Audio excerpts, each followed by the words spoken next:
बहुत सारे सवाल एसबीआई पे भी लोग बराबर पूछ रहे हैं, बार बार कमेंट कर रहे हैं। तो एसबीआई में क्या रणनीति रखनी चाहिए किरण?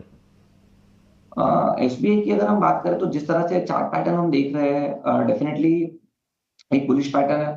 हमने लास्ट टाइम भी आपके चैनल पर डिस्कस किया था 780 800 के आसपास के, काफी अच्छा उसका स्ट्रॉन्ग सपोर्ट है based on weekly and monthly chart, और वहां से एक अच्छा खासा बाउंस भी हम देख रहे हैं। तो ये बाउंस कंटिन्यू रह सकता है मेरे हिसाब से, जिनके पास है उनको होल्ड रखना चाहिए। पोजिशनल स्टॉप लॉस अब तो हालांकि 800 रुपए का हमें रखना है। जब तक 800 रुपीज ब्रेक नहीं करेगा तब तक there are very good chances हम 900 तक की रैली एसबीआई में देख सकते हैं। तो थोड़ा लॉन्ग टर्म नजरिया रखिए, यहाँ से 3-6 महीने का आप नजरिया रखोगे तो 900 प्लस के भी टारगेट आपको एसबीआई में दिख सकते हैं। तो 900 तक के लक्ष्य लॉन्ग टर्म नजरिए से एसबीआई में नजर आ सकते हैं। रवि कुमार का सवाल लेते हैं, भारत डायनामिक्स पे राय जानना चाहते हैं और बीडीएल इन्होंने 1281 1281 थोड़ा ऊपरी स्तरों की इनकी बाइंग है। हालांकि आज हमने 6% से ज़्यादा का उछाल देखा है यहाँ पे। बताएं बीडीएल पे क्या रणनीति रखें किरण? बीडीएल की अगर हम बात करें तो एक फॉलिंग वेज ब्रेकआउट हमें देखने को मिल रहा है। ये बहुत इनिशियल्स है कि रिवर्सल हमें कंसिडर करना चाहिए कि नहीं करना चाहिए, तो यहाँ पे भी हमारा कंडीशनल बाई ही रहेगा।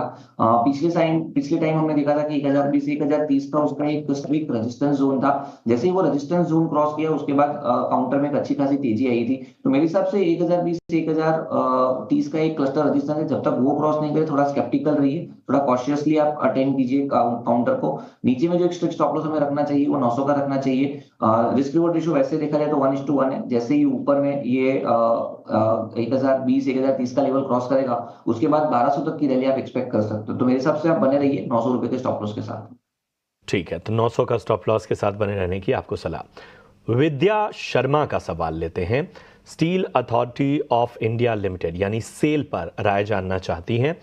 118 रुपए के स्तर पे इन्होंने सेल में बाइंग की हुई है, 4 रुपए नीचे फिलहाल ये स्टॉक इनकी बाइंग प्राइस से।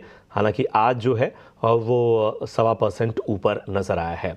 बताएं सेल पे क्या रणनीति रखें किरण?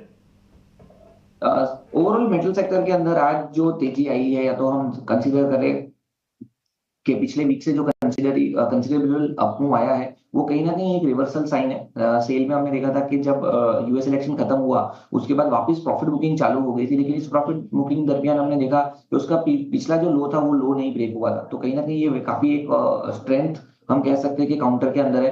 तो मेरे हिसाब से होल्ड रखना चाहिए इनके पास है तो, और नई खरीदारी भी करनी है तो नई खरीदारी भी कर सकते हैं। नीचे में जो एक स्ट्रिक्ट स्टॉप लॉस हमें रखना है वो 109 या तो 108 का आप रखिए। जब तक वो लेवल ब्रेक नहीं करेगा तब तक चांसेस है कि आप ऊपर में 130 135 तक की रैली देख सकते हो। तो मेरे हिसाब से डेफिनेटली इनको होल्ड रखना चाहिए।